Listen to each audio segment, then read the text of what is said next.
নমস্কার বন্ধুরা, আপনাদের সবাইকে স্বাগত জানাই। আমি আজকে মাছের ডিম দিয়ে একটা নতুন রেসিপি নিয়ে চলে এসেছি।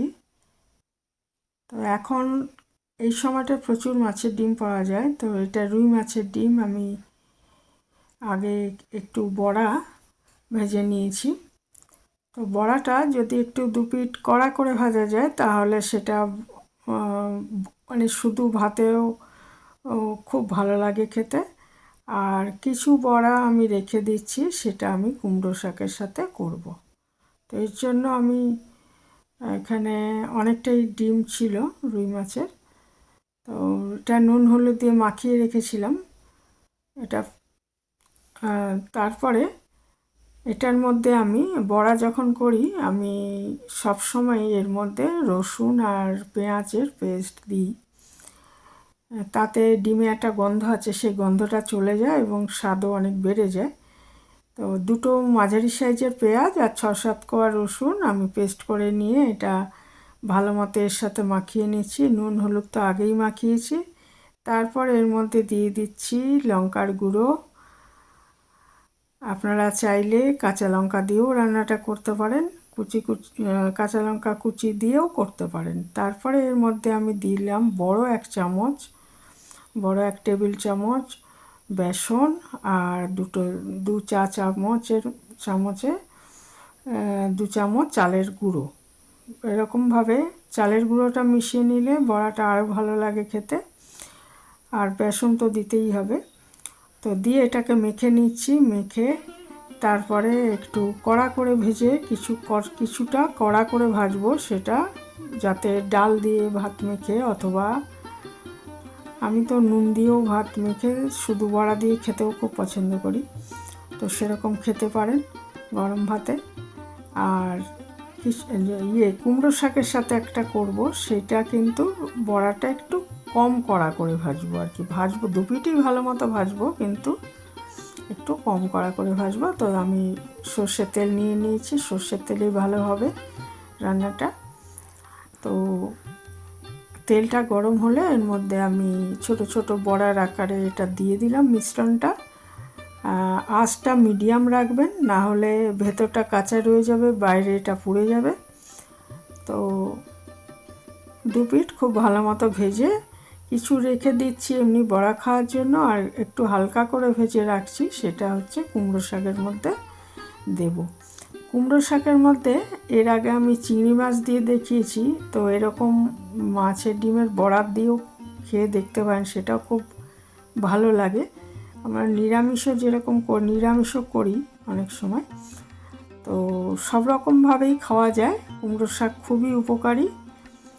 তো এটা আমার বাড়ির কুমড়ো শাকেই করেছি। দেখুন, এটা এক পিঠ ভাজা হয়ে গেছে বড়াটা। আমি উল্টে দিচ্ছি, দিয়ে আরেক পিঠও ভালো মতো ভেজে নেব। তাহলে আমার এই কয়েকটা রাখলাম যে এমনি বড়া খাওয়ার জন্য, সেগুলো একটু কড়া করে ভেজেছি। আর বাকিটা হালকা করে ভাজবো আর কি, বড়ার মতোই ভাজবো হালকা করে। এখানে কুমড়ো শাক নিয়ে নিয়েছি, এটা আমার বাড়িরই গাছের থেকে কাটা। আর একটু জায়গা থাকলে বা টবেও আজকাল অনেকের লাউ গাছ কুমড়ো গাছ লাগান, তাতে টাটকা শাকটা খেতে পারবেন কেমিক্যাল ছাড়াই, মানে কোনো রাসায়নিক সার ছাড়াই আপনি বাড়িতে করতে পারবেন। এটা একটু ভার্মি কম্পোস্ট এসব দিয়েই আপনি করতে পারবেন, কোনো রাসায়নিক সার দেওয়ার দরকার নেই। সবুজ জাতীয় জিনিসে একটু ভার্মি কম্পোস্ট বানিয়ে দিই, সহজেই করা যায় শাকগুলো ঘরে। তো আমি এটা কেটে খুব ভালো করে ধুয়ে নিয়েছি। কুমড়ো শাক প্রচণ্ড উপকারী, অ্যানিমিয়া দূর করে, চোখের জন্য খুব ভালো। লাউ শাক, কুমড়ো শাক এগুলো খুবই খাওয়া দরকার। তার এখানে আমি কিছু তরকারি নিয়েছি, সবজি নিয়েছি, কুমড়ো, বেগুন, আলু, এগুলো ডুমো ডুমো করে কেটে ধুয়ে নিয়েছি। এর মধ্যে একটু মিষ্টি আলু দিলেও কিন্তু খুব ভালো লাগে খেতে। কড়াইতে আমি তেল দিয়ে একটু কুমড়োটা ভেজে রাখছি, বেগুনটা আগে ভেজে রাখছি, কারণ বেগুনটা কিন্তু তাড়াতাড়ি সেদ্ধ হয়ে যায়। ওই জন্য ওটা পরে দেবো। যে কুমড়োটা নুন হলুদ দিয়ে একটু ভেজে নিচ্ছি, নিয়ে এটা তুলে রাখবো। তারপরে ওই কড়াইয়ের মধ্যেই আর একটু তেল দিয়ে কালো জিরা ফোড়ন দেব। ইচ্ছে করলে একটা শুকনো লঙ্কা ফোড়ন দিতে পারেন। দিয়ে তারপরে কুমড়ো আর আলুটা দিয়ে একটুখানি ভেজে নিতে হবে, নিয়ে তার মধ্যে কুমড়োর শাকগুলো দিয়ে দিতে হবে। এবং রান্নাটা কোনো রকম জল ব্যবহার করবেন না। একটু ঢাকা দিয়ে রান্না করলে নিজের থেকে ওটা জল ছেড়ে যাবে এবং সেই জলেই সমস্ত তরকারিটা সেদ্ধ হয়ে যাবে। কাজেই বাইরের থেকে জল দেবেন না, তাহলে পানসা হয়ে যাবে খেতে। তো আমি এখানে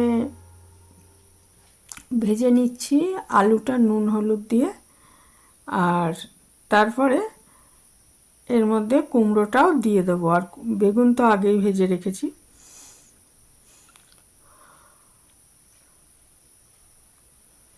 আলুটা একটু ভেজে নিচ্ছি, কারণ কুমড়ো আর আলুর কুকিং টাইম এক নয়।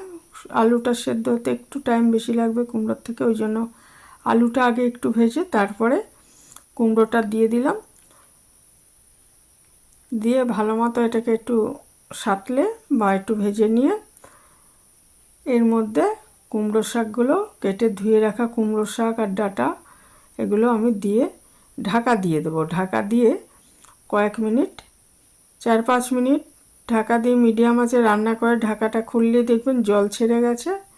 তখন আবার নেড়ে চেড়ে দিয়ে নুন দিয়ে দিতে হবে পরিমাণ মতো। একটু কাঁচা লঙ্কা চিড়ে দিয়ে দিয়েছি। আর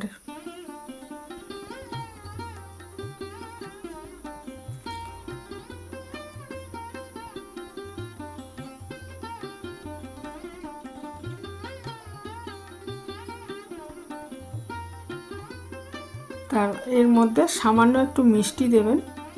মিষ্টি দিলে কি হবে না, এটা খেতে অনেক ভালো লাগবে।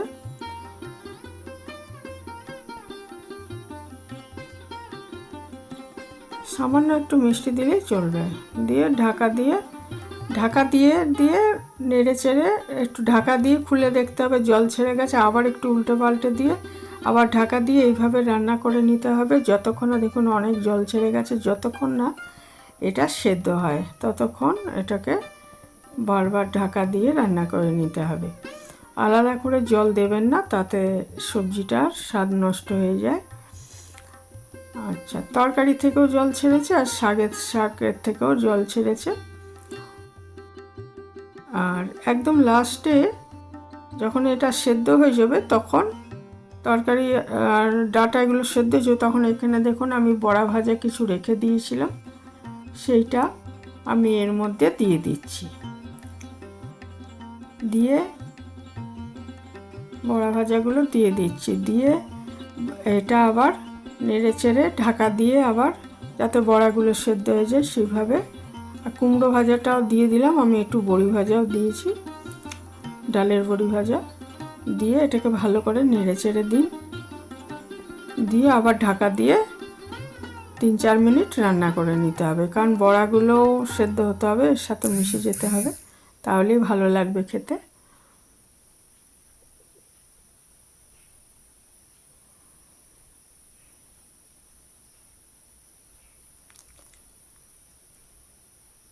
লাস্টে একটু আটা বা ময়দা ছড়িয়ে দেবেন যাতে এটা, আর এর মধ্যে মশলা দেওয়ার দরকার নেই, এমনি এটা খুব ভালো হয় খেতে। আর ইচ্ছে করলে একটু জিরে ভাজা গুঁড়ো বা সর্ষে পোস্ত বাটা যে কোনো একটা মশলা দিতে পারেন, তবে আমি কোনো রকম মশলা দিইনি।